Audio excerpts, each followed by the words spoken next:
আল্লাহ তাআলা বলতেছেন, হুয়াল্লাযী জাআলা লাকুমুল আরদা যালুলান। আল্লাহ তাআলা বলেন, তিনি আল্লাহ যিনি তোমাদের জন্য বানিয়েছেন জমিনকে, এই জমিনকে যালুলান, অনুগত, বাধ্য, বশীভূত। আল্লাহ তাআলা বলেন, এটা আমি তোমাদের জন্য বানিয়েছি।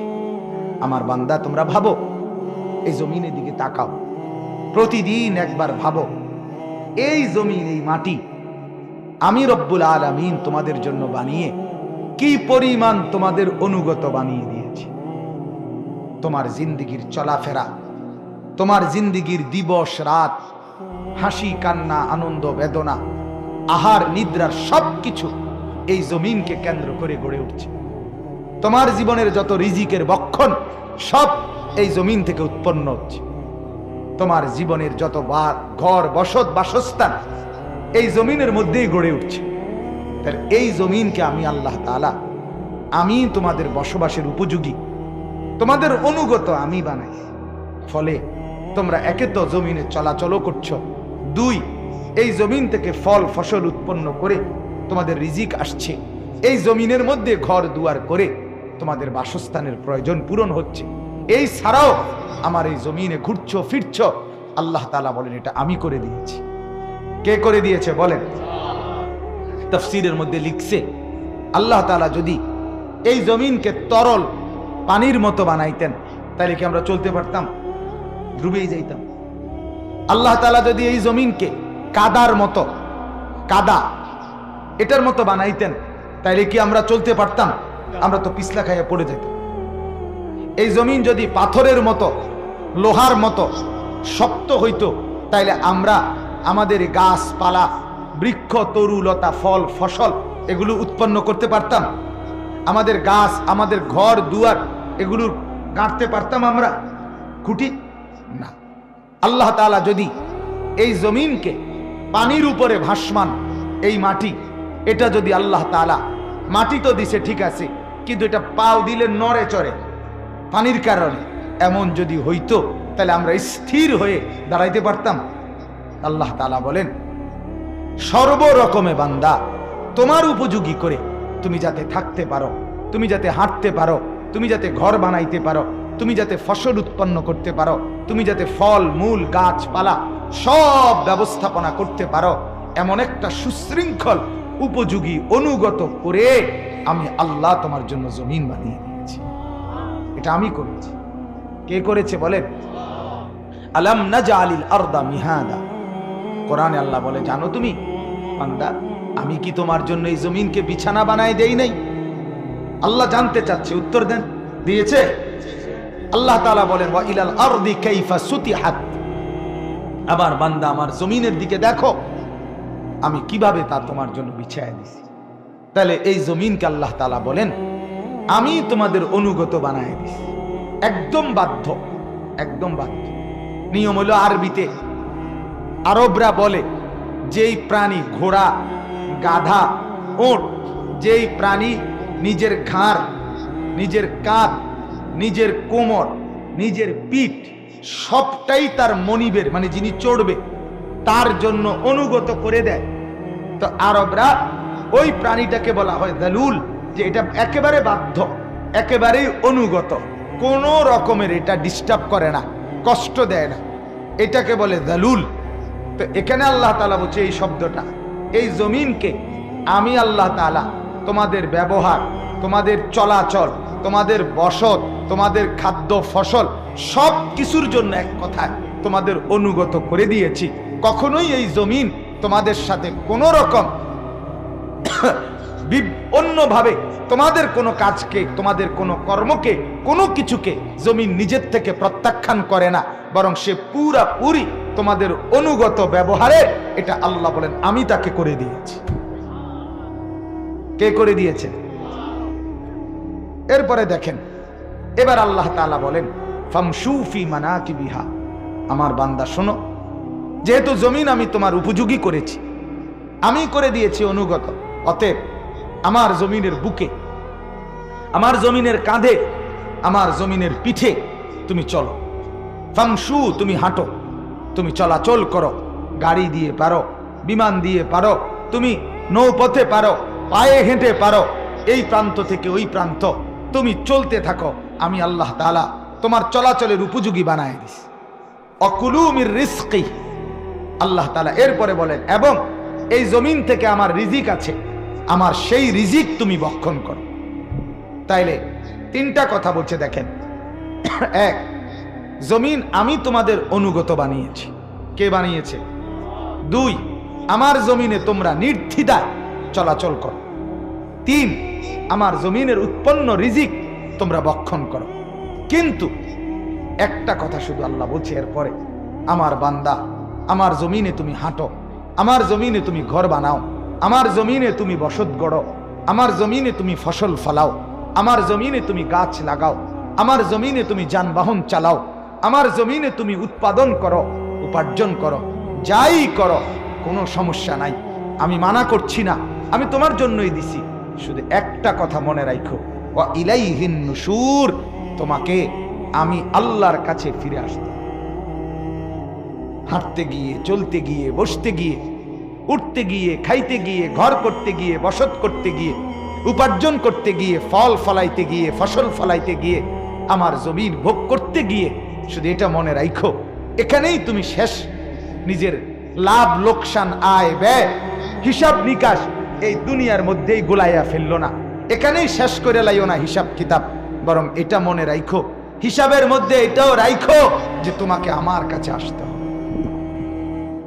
কথা বুঝছেন কিনা বলেন? আজকে বাপ, এটাই আমাদের পার্থক্য। আমরা অধিকাংশ মুসলমান, আমি আপনি এ কথাটাই শুধু ভুলে গেছি।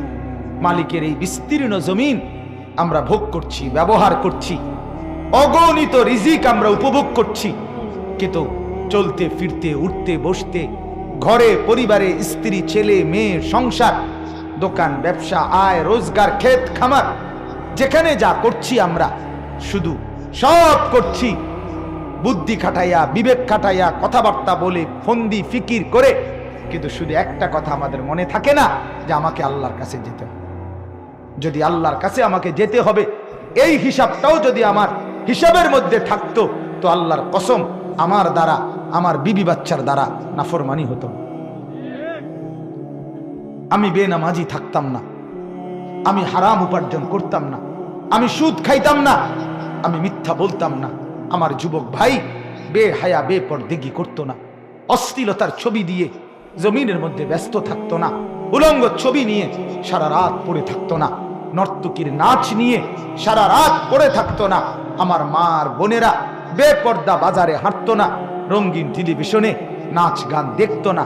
যদি বুঝতো যে জমিনের উপরে আমি টিকে আছি, যে ঘরে আমি টিকে আছি, যেই মাটির উপরে আমি টিকে আছি, এই মাটি আমার আল্লাহর দেওয়া, আর ওই আল্লাহর কাছে আমাকে যেতে হবে, এই কথা যদি দিলে, দেমাগে, কলিজায় থাকতো, বিবেকে থাকতো, অন্তরে থাকতো, আল্লাহর কসম, তাইলে আমাদের জিন্দেগি আরো অনেক সুন্দর হইতো, ঈমান আমল ওয়ালা হইতো।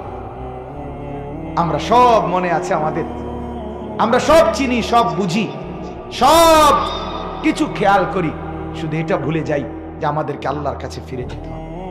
কিন্তু আমাদের প্রিয় নবী সাল্লাল্লাহু আলাইহি সাল্লাম, এবার নবীজির আমল দেখেন।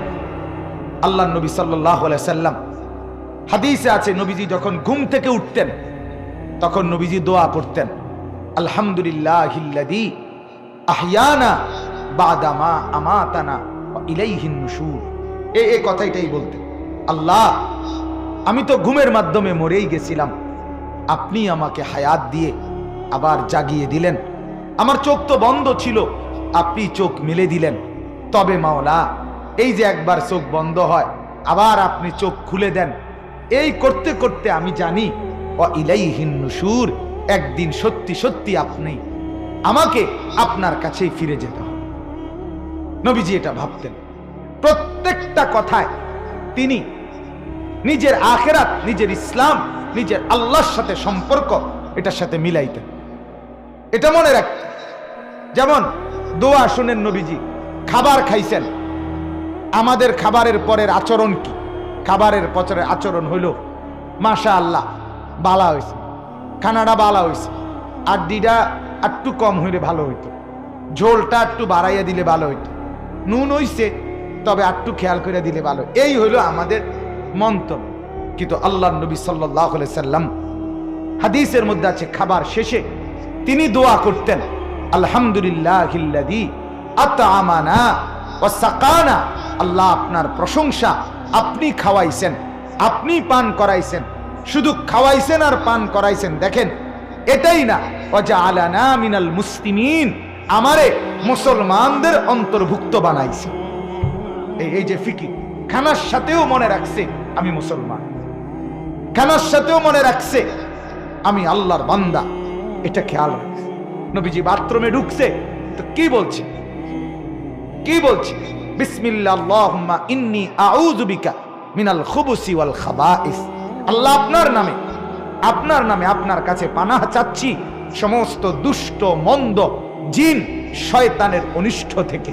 তাইলে দেখেন, বাথরুমে যাচ্ছে, এই সামান্য কাজের ক্ষেত্রেও আল্লাহর নবী আল্লাহর সাথে সম্পর্ক জুড়ে এরপরে যাচ্ছে।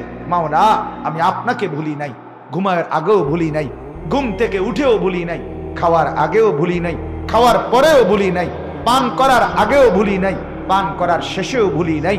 প্রতিটা কদম কদম কদম কদম আল্লাহর নবী আল্লাহকে মনে রেখে রেখে জিন্দেগি কাটাইতেন। এই কথাটাই আল্লাহ বলছেন, বান্দা আমার জমিন ব্যবহার করো, আমার রিজিক ভোগ করো, আমার জমিনে চলাচল করো, আমার জমিন থেকে তুমি উপকৃত হও, তবে শুধু এটা মনে রাখো, ওয়া ইলাইহিন নুশুর, আমার কাছে তোমাকে ফিরতে হবে। কার কাছে বলেন না? অতএব বাপ, এটাই আমার বক্তব্য। আমিও ভাবি, আপনিও ভাবেন। ওদিকে তাকায়েন না ভাই। কারো যদি এ তো মালিকের, এটা দেখেন আল্লাহ তাআলার ইচ্ছা ছাড়া, আমিও প্রায় এটা বলি, কোন নারী কোন পুরুষ যখন পাগল হয়, আহা তো কি হয় সেটা, তার মাথাটা তো মাথাই থাকে, কিন্তু ভেতরে রব্বুল আলামিন কি করলেন যার কারণে আমার মতো আপনার মতো মাথা দেখতে, কিন্তু এরপরও আমরা তাকে পাগল বলি। তার মানে বোঝা গেল আমার এক এক সেকেন্ডের সুস্থতা আমার আল্লাহর হাতে, আমার আল্লাহর হাতে, আমার আল্লাহর হাতে। আমার গলার ভেতরে ভোকাল কর্ডে যেখান থেকে কথা বের হয়, সেখানে মাইক্রোস্কোপ যন্ত্র দিয়া, অনুবীক্ষণ যন্ত্র দিয়ে দেখা যায় এরকম ছোট্ট গোটা, যেটা স্বাভাবিক দেখলে বোঝা যায় না, এত সামান্য গোটা, যার কারণে আমার কথা বন্ধ হয়ে গেছে, আটকায় যায়, কথা বের হচ্ছিল না। অপারেশন করছে, এরপরে আলহামদুলিল্লাহ কিছুটা কথা বলার তৌফিক আল্লাহ দিছেন। এখন এ শুধু এই অনুবীক্ষণ যন্ত্রে দেখা যায় এমন সামান্য গোটা পরিষ্কার করতে 4,20,000 টাকা সর্বমোট আসা যাওয়ায় আমার খরচ হয়েছে ইন্ডিয়ায়। তাহলে আপনি বলেন, আমার এই পুরা হাত যদি ঠিক করতে হয়, আমার যদি পাও ঠিক করতে হয়, আমার দেহের এক এক অঙ্গ যদি ঠিক করতে হয়, তাইলে এবার ভাবেন তো বাপ, যুবক ভাইয়া, তুমি ভাবো, তোমার হাত ধরে বলি ভাইয়া, মাথার চুল থেকে পায়ের নখ পর্যন্ত আল্লাহ তাআলা আমাকে আপনাকে কত লক্ষ কত কোটি টাকার সম্পদের এক দেহ আল্লাহ তাআলা দান করছে। বলেন না ভাব, একটা একটা অঙ্গ ঠিক করতে বলেন। এজন্য কদর করলেন না, চিনলেন না নিজের সুস্থতা, নিজের যৌবন, নিজের জিন্দেগি ভুলেই গেলেন। আল্লাহর দেওয়া দুনিয়া ভোগ করছেন, আল্লাহর দেওয়া রাত। আমি কালকে কিশোরগঞ্জ গেছি মাহফিলে, ভৈরব থেকে মাগরিবের পরে আমি আপনার এতটা কুয়াশা, মাগরিবের পরে একটু পরেই ভৈরব থেকে পাকুন্দিয়া কয় কিশোরগঞ্জ মাহফিলে গেছি, যখন পৌঁছছি তখন বাজে রাতের 10টা। মানে গাড়ি একটু একটু একটু করে 100 করে আগাইছে, এতটা কুয়াশা। তাইলে আমি ভাবলাম, হায় মালিক, কিছুদিন আগেও তো আমি আসছি, তখন তো চতুর্দিকে এমন কুয়াশা দেখি নাই। তাইলে এই জমিনের ভিতরে কে এই কুয়াশা এনে দিলেন, ঠান্ডা এনে দিলেন, আবার সেই ঠান্ডা কিছুদিন পরে গরমে রূপান্তরিত করবেন। প্রতিনিয়ত এই রাত আনে, দিন আনে, সকাল আনে, দুপুর আনে। সন্ধ্যা আনে, রাত্রি আনে, আপনি আমি হাসেন, কাঁদেন, হাঁটেন, চলেন, উঠেন, বসেন। দোস্ত, একটাবারও কি ভাবেন না এই কাজগুলো আমার দেহে কে করছে, যিনি করছে তার কথা একবারও মনে হয় না?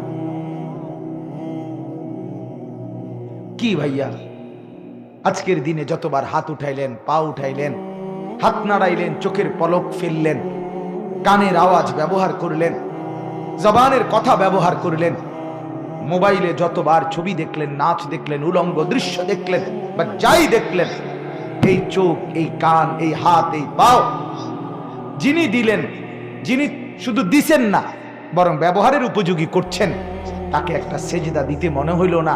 আপনি মানুষ যুবক, তুমি মানুষ, তুমি মানুষ মিয়া। তাহলে জানোয়ার বলবা কাকে? একটা বারও তোমার মনে হলো না কথা? ফজর গেল, জোহর গেল, আসর গেল, মাগরিব গেল, এশা গেল, একটা সেজদা দিতেও মন চায় না? হায় হায় হায়, মুসলমান পরিচয়ধারী এত শক্ত হয় কেমনে বাপ? আমারে বলেন না, মুসলমান পরিচয়ধারী একটা মানুষ এত শক্ত হয় কেমন, এত পাষাণ হয় কেমন? আয় হায় হায়, যুবক তুমি ভুলে গেছো ভাইয়া তুই মুসলমান। তোমার একবারও মনে হয় না? এতগুলো মসজিদের আজান, এতগুলো মাইকের আজান। আমি ইউপি গেছি দারুল উলুম দেওবন্দ দেখতে, এই আমার অপারেশনের সময় 9 তারিখ, 8 তারিখ 9 তারিখ ছিলাম ওইখানে। পুরা রাজ্যে যে কয়জন মুসলমান আছে ইউপিতে, সেখানে মসজিদে আজান দেওয়া মাইক দিয়া সম্পূর্ণ নিষিদ্ধ, সম্পূর্ণ নিষিদ্ধ। আগরতলা গেছি, সেখানে দিল্লিতে গেছি, কত জায়গায় স্টেট আছে যেখানে গরু জবাই করা নিষিদ্ধ। কিভাবে মানবেতর জিন্দেগি পালন করছে মুসলমান, আশরাফুল মখলুকাত। সেখানে রব্বুল আলামিন আমাদেরকে এখনো তো আজান দেওয়ার সুযোগ দিছে, এখনো তো আমাদেরকে মুসলমানের পরিচয় নিয়ে হাঁটার সুযোগ দিছে বাপ। কিন্তু আমরা কদর করলাম, আমরা কদর করলাম না, কদর করলাম। আমি ডিসেম্বরের সেই 8-9 তারিখ যখন দেখছি, তখনই দেখছি দেওবন্দের ওই এলাকায় ইউপিতে, সেখানে ঠান্ডা, প্রত্যেক রুমে রুমে হিটার, আগুনের গরম হিটার, হিটার জ্বালাইয়া থাকতে হয়, বসতে হয়, রাত্র কাটাইতে হয়। আর প্রচন্ড শীতেও তো আমার বাংলাদেশের আবহাওয়া এতটা শীত না, এতটা বরফ আচ্ছাদিত না। আমেরিকার একটি শহর, পুরা বাফেলো শহর, আজকে 1 সপ্তাহের চাইতে বেশি 15 দিনের মতো সম্পূর্ণ বরফে আচ্ছাদিত হয়ে একেবারে প্যাকেট হয়ে গেছে, প্যাকেট। আপনি পত্রিকায় দেখেন। রব্বুল আলামিন আমাদেরকে কি পরিমাণ নিয়ামত দান করছেন ভাইয়া, অথচ মালিকের কথা মনে হয় না, আল্লাহর কথা মনে হয় না বাপ। কেমনে বললে বুঝবেন? কেমনে বললে বুঝবেন? কিভাবে বললে বুঝতেন? আমি নিজেও বুঝি না, আমার যে আর গলা চলে না। এই জন্য আল্লাহ তাআলা বললেন, আমার বান্দা তুমি আমার জমিন ব্যবহার করো, ভোগ করো, কোনো সমস্যা নাই, শুধু এটা মনে রাখো আমার কাছে আসতে হবে, আমার কাছে ফিরতে হবে। ওয়া ইলাইনা তুরজাউন, আমার কাছে আসতে হবে। ইলাল্লাহি মারজিউকুম জামিআন, সবাইকে আসতে হবে, সবাইকে আসতে হবে। এখানে আছে কোরআনে আল্লাহ বলছেন, কুল হুয়াল্লাযী দারাআকুম ফিল আরদ ওয়া ইলাইহি তুহশারুন। আল্লাহ তাআলা বলে, জমিনে বসবাসের উপযোগী আমি করেছি, আমার কাছেই তোমাদেরকে ফিরে আসতে হবে, জমা হইতে হবে, একত্র হইতে হবে। অতএব এটাই আমার আজকে বক্তব্য আপনাদের কাছে। এই মূল কথা এটাই যে আমি আপনি প্রত্যেকেই জীবন চলেন, বাবা, জওয়ান, বুড়ো, সবার কাছে ভাই অনুরোধ, চাকরি করেন, ব্যবসা করেন, লেনদেন করেন, আয় করেন, উপার্জন করেন, যে যাই করেন, দয়া করে এতটুকু শুধু মনে রাখেন, জীবন চলার পথে আমাকে আল্লাহর কাছে ফিরতে হবে। কার কাছে ফিরতে হবে বলেন না? অতএব যদি মনে করেন এটা আল্লাহর কাছে ফিরবেন, তাহলে নামাজ পড়েন, সেজদা করেন, আল্লাহর গোলামি করেন, হারাম ছাড়েন, গুনাহ ছাড়েন, অবৈধ উপার্জন ছেড়ে দেন, মদ জুয়া ছেড়ে দেন, সুদ ঘুষ ছেড়ে দেন, জিনা ব্যভিচার ছেড়ে দেন, অশ্লীলতা উলঙ্গপনা ছেড়ে দেন, মার বোনের বেপরদিগি বন্ধ করে দেন। যুবক ভাই আপনারাও, তোমরাও ভাই, কলিজার সবটুকু দরদ নিয়ে বললাম, তোমরাও ভাই গুনাহ ছেড়ে দাও, ভাই গুনাহ ছেড়ে দাও। আল্লাহর কাছে যেতেই হবে। প্রতিদিন তাগড়া জওয়ানও কবরে যায় কি না বলেন না? নওজোয়ান তরতাজা মানুষ, আমার এক কাছের আপনজন, খুব মহব্বতের এক হাফেজ সাহেব, আমাদের কংসনগর এলাকার হাফেজ আবু নাইম, এই কিছুদিন আগে, এই মাসেই তাগড়া সুন্দর জওয়ান ছেলে জানাজা পড়তে যাচ্ছে। ওনারা দুইজন হাফেজ সাহেব আরেকজনের, তাদের কোনো আত্মীয়ের, মাঝ পথে কুমিল্লা ক্যান্টনমেন্টের আগে একটু, মানে আর 1 মিনিট গাড়িটা চললে স্টপেজে যাবে, নাইমা যাবে ওরা। 1 থেকে 2 মিনিট সিএমএইচ এর সামনে থাকতেই বাসে সিএনজিটারে বাড়ি দিছে। তরতাজা জওয়ান হাফেজ সাহেব ওইখানেই মারা গেছে। যে যাচ্ছিল জানাজা পড়তে, লোকেরা পড়ছে তার জানাজা পড়ছে। আমার মাদ্রাসার হাফেজ সাহেব, তার বাবা, তার মা, তার 4 বছরের বোন ঢাকা থেকে কিশোরগঞ্জ যাচ্ছে কিছুদিন আগে, এই কিছুদিন মাসখানিক হবে। 10 মিনিট আগে মা 4 বছরের মেয়েটারে তার বাবার কোলে দিয়ে দিছে। নরসিংদী আসছে, আর ডিস্ট্রিক্টের মধ্যে বাড়ি খাইছে। বাবা কোলে বাচ্চাটা নিয়েই ওইখানেই মারা গেছে। বাচ্চাটাও মারা গেছে, বাবাও মারা গেছে, মা শুধু বাইচা গেছে। তা আমি বললাম, মা যেন বলছে স্বামীকে, স্বামী কিছুক্ষণ পরে তো আপনি চলেই যাবেন, তো মেয়েটাকেও নিয়ে যান, বাচ্চাটাকেও সাথে নিয়ে যান। আমার ভাই, প্রতিদিন তুমি দেখো খবর নিয়ে কি পরিমাণ মোটরসাইকেল অ্যাক্সিডেন্ট হয়, কি পরিমাণ যুবকের হাত ভাঙ্গে, পাও ভাঙ্গে, কি পরিমাণ প্রতিদিন। কেন বড়াই করছেন? কেন আল্লাহকে ভুলে যাচ্ছেন? কেন এই জমিনে বসবাস করেও আল্লাহর জমিনে কেন আল্লাহকে নারাজ করছেন? আল্লাহ বলছেন, আমিনতুম মান ফিস সামাই আন ইয়াখসিফা বিকুমুল আরদা ফাইদা হিয়া তামুর। আরে বান্দা, তুমি কি মনে করছো নিরাপদ আমার থেকে? আমি আসমানে আছি, আমার থেকে নিরাপদ তুমি? না না, তুমি জানো না, আমি ইচ্ছে করলে ঘুমে রাইখা, হাঁটাত রাইখা, বসাত রাইখা, চলার মধ্যে রাইখা আমি তোমাকে জিন্দা মাটির নিচে ধসায় দিতে পারি। এই আয়াতের অর্থ, আম আমিনতুম মান ফিস সামাই আন ইউরসিলা আলাইকুম হাসিবান, অথবা আমি চাইলে আসমান থেকে পাথরের বৃষ্টি বর্ষণ করে তোমাকে ধ্বংস করে দিতে পারি। তুমি জানো না, ওয়ালাকাদ কাযযাবাল্লাযীনা মিন ক্বাবলিহিম, ইতিপূর্বে যারা নাফরমানি করেছে আমি তাদের এমন বহুকে ধ্বংস করছি। কারুনকে আল্লাহ তাআলা জমিনে ধসায় দিয়েছে। কওমে লূত আলাইহিস সালামের কওমের উপরে পাথরের বৃষ্টি বর্ষণ করে আল্লাহ তাআলা তাদেরকে তছনছ করে দিয়েছে, দুধের বাচ্চা সহ ধ্বংস করে দিয়েছে। এজন্য আমরা প্রত্যেকে ঘুরে ফিরে একই কথা পাবো, গুনাহমুক্ত জিন্দেগি, ইবাদতওয়ালা জিন্দেগি, আল্লাহর কাছে ফিরতে হবে। আজকের এই বাঙ্গরা মদিনাতুল উলুম মাদ্রাসায় আপনাদের কাছে অনুরোধ, আপনারা কমপক্ষে এতটুকু চেতনা নিজের ভেতরে রাখেন, গুনাহ থেকে বাঁচেন। যুবকরা আমাকে মহব্বত করেন, আমি জানি ভাই, আমিও আপনাদেরকে কলিজার সবটুকু দিয়ে মহব্বত করি, কিন্তু মহব্বতের এই দাবিতে আপনারা বলেন, ভাই কেন ইসলাম ছেড়ে দিলেন, কেন আল্লাহকে ছেড়ে দিলেন, কেন ইসলামকে অপছন্দ করলেন? সারা পৃথিবীর লক্ষ লক্ষ যুবক, আমি প্রতিদিন বলি এই কথাটা, সারা পৃথিবীর লক্ষ লক্ষ যুবক মুসলমান মেসির মতো নিজের মাথার চুল, নিজের চেহারার আকৃতি, নিজের শরীরের মধ্যে টেটু, নিজের জার্সি মেসির আর্জেন্টিনার গায়ে দিছে। লক্ষ লক্ষ মুসলমান, কেউ কোনোদিন আপত্তি জানাইল না। অথচ কাতারে বিশ্বকাপ ফুটবলের পুরস্কারের দিন, সেদিন কাতারের প্রেসিডেন্ট আমির একটা আরবীয় পোশাক, আবা, এটা মেসির গায়ে 5টা মিনিটের জন্য গায়ে লাগায় দিছে আরবীয় একটা পোশাক। গোটা ইউরোপের ইহুদি আর খ্রিস্টানের অগণিত কাফের বেঈমান এটার প্রতিবাদ জানাইছে, যেটা ঠিক করলো না। ইসলামের মুসলমানের পোশাক তার গায়ে লাগাইলো কেন? অথচ এটা একটা আরবীয় পোশাক। তারা 1 মিনিটের জন্য, তুমি যুবক, তুমি সারা জীবনও যদি মেসির নামে চিল্লাও, দুশ্মনের নামে চিল্লাও, দুশ্মন ফিরতি বলবে আমরা 1 সেকেন্ডও তোমার ধর্মকে পছন্দ করি না।